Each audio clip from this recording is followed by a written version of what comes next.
On YouTube, you'll get hundreds of videos explaining how to expose SLOG3 footage properly, but all of them seem so complicated.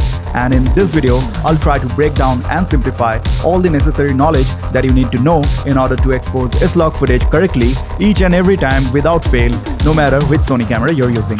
First of all, let's try to understand why does everyone find it really hard to expose S-Log3. I think it mainly comes down to the fact most people advise you to expose S-Log footage a few stops overexposed without explaining the concept behind it or explaining exactly why you need to do that. What is the proper way, or what does overexposing even mean? And you try to overexpose your footage by looking at the camera's inbuilt metering system, which sometimes doesn't align with what you are actually seeing on the camera LCD monitor. Moreover, the cheaper cameras don't have good quality LCD monitors and are not capable of showing the exact footage that is being captured in terms of both exposure and color. Only when you come back from the shoot and you see the footage on your computer monitor, you get to see the actual footage, considering you have a good quality color accurate monitor. So as a beginner, you get confused during the shoot and constantly think if you're doing the right thing or not. So there are a lot of factors that make you confused. So how to expose S-Log3 footage properly?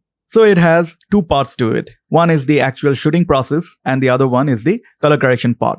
As I'm both a professional cinematographer and a colorist, I know exactly why people find it really difficult to expose S-Log footage or even any other log footage for that matter. Now, if you are a cinematographer, then I'd urge you to learn at least the basics of color correction and color grading so that you can play with all the S-Log3 footage that you have captured, and it will give you an added advantage while shooting. The knowledge of color correction will give you an idea about how the footage will turn out after doing the color correction during the shooting stage itself. It will also help you to avoid any mistakes. No matter if you are a cinematographer or a colorist, I think knowing both will give you immense advantage on both the skills. So now, what are the steps that you need to follow in order to be able to expose S-Log3 footage confidently? So the steps are setting the white balance properly in camera, always shooting in the camera's native or base ISO, overexposing the footage as much as possible without clipping, and using histogram.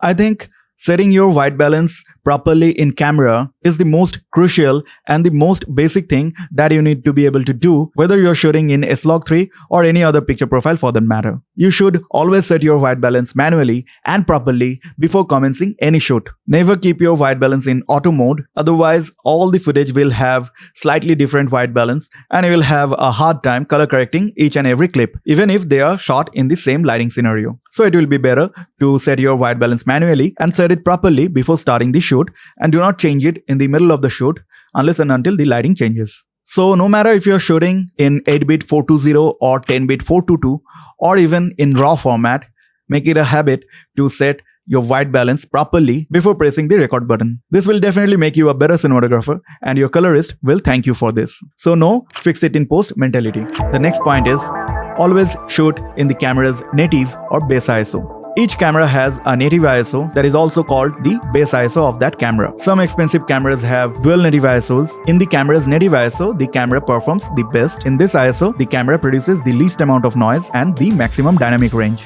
In S-Log3, the Sony ZV-E10's base ISO or the native ISO is 500. So if you're shooting in S-Log3 with your Sony ZV-E10, then always try to keep your ISO at 500 at all time. Now the next point is the most important one, and it is to overexpose the footage as much as possible without clipping. Overexpose as much as possible without clipping. Without clipping, this is the most important thing that you need to understand. Highlights clipping means when there is no detail in the highlights and you can't recover them in color correction. So this point is important for shooting in any log format, no matter if you're shooting in S-Log, C-Log, D-Log, or even any other picture profile. So if you set your white balance properly and you overexpose the footage as much as possible without clipping, then in color correction, you will have a lot of data to work with and the colors of that footage will look great after conversion. So it's easier to bring down exposure, that is called highlight recovery, whereas it's hard to brighten up an underexposed image without introducing noise. Overexposing gives enough light information to the sensor. So you have to feed the camera sensor with as much light as possible without clipping your highlights. Now, how do you overexpose your footage?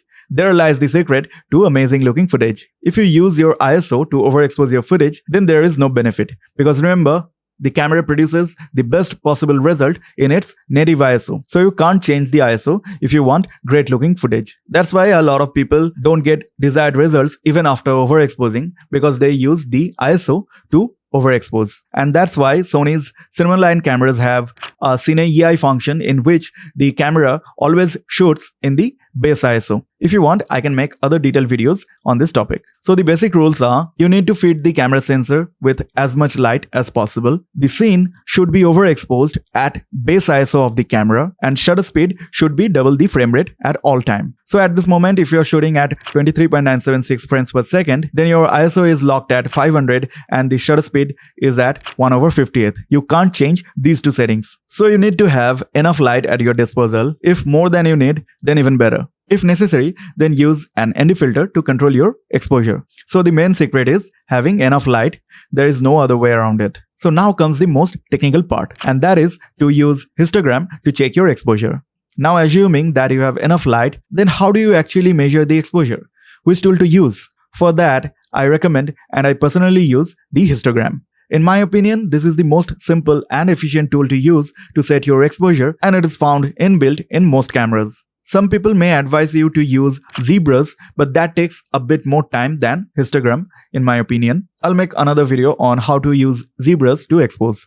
If you have never seen a histogram, then this is how a histogram looks. This left side of the histogram defines the shadow area. This mid section is the midtones, and on this right side, there is the highlight section. The exposure is displayed like this on the histogram. If the histogram is shifted towards the left, then the footage is underexposed, and if it is shifted too much towards the right side, then the footage is overexposed, and if some of the histogram is out of this bounding box, then that means there are clipped highlights on your footage. If the histogram is at the middle, then that means the footage is correctly exposed, but as I have told you, you have to overexpose your footage without clipping, so you can't go far beyond this limit, but there are some room to overexpose your footage. So this is the ideal range where if you keep your exposure for your SLOG3 footage, then you will get slightly overexposed footage without any highlights clipping, which is best for color correction. So here, once I set my ISO to the base ISO at 500 and the shutter speed at 1/50th, as I am shooting in 23.976 frames per second, and I wanted to shoot in wide open aperture to get the maximum background blur, so my aperture is at 1.4 during the entire shoot. So here, all my settings are locked in and I won't touch anything. So how do I control my exposure? So here, I'm only left with the variable ND filter to control my exposure. I use this Kodak variable ND filter. Links to all the products that I use are in the video description below, so definitely check them out. Now I'll point my camera towards my subject and set my desired framing and composition. Then I'll keep an eye on the histogram as I turn the ND filter to adjust the exposure. I open it completely and slowly start to turn it, and as soon as the histogram starts to move towards the left, and once all the information gets inside the proper range, I stop at that moment and again rotate the ND filter on the opposite side to see if I can push the image a bit more towards the right. That means overexposing as much as possible. That way, I can be absolutely sure at this setting the image is overexposed to the maximum and also within the safe range. That means no clipping. This is the absolute best exposure setting, getting as much information as possible without any clipping. This should also give you the best dynamic range from the camera. Now if the scene has some bright lights like the sun or some other light source which are supposed to be bright, then a little bit of clipping is acceptable. Here you have to use your common sense as well. The main subject should be properly exposed and there shouldn't be any clipping on the subject. That's your main objective. If you can do that, then you're good to go. Even if you're shooting a scene where it is supposed to be dark, even then also you need to overexpose the image and shoot in a similar way and bring down the overall exposure in color correction. That will give you a cleaner image, but to do that you need advanced knowledge. So if you are not confident, then I wouldn't recommend you to do that right away. First, try to get as much experience as possible and then you can experiment. As a cinematographer, you just need to be aware of the light quality, contrast ratios, etc. that you want to maintain. That way, it will look convincing after bringing down the exposure in color correction to the desired level. You can see here my settings are shutter speed at 1/50th, ISO is at 500. Here I have controlled the exposure with the aperture that is at 5.6. At this moment, the footage is correctly exposed. You can see the camera meter is showing +2 and it's blinking, but from the histogram, I can be sure that the footage is properly exposed. But as the aperture is at 5.6, so the background blur is less. So if you don't have an ND filter and you don't want much background blur and you're okay shooting in aperture 5.6, then you can shoot like this. You can also get a similar result by increasing the ISO to 5000 and the aperture to f16. And even then, the footage will be properly exposed. But are these settings right? By increasing the ISO that much, you will unnecessarily introduce a lot of grains to the footage, and at f16 there will be no depth in the footage, and then the footage will look amateurish despite the fact you're shooting in broad daylight and there is more than enough light to feed the sensor.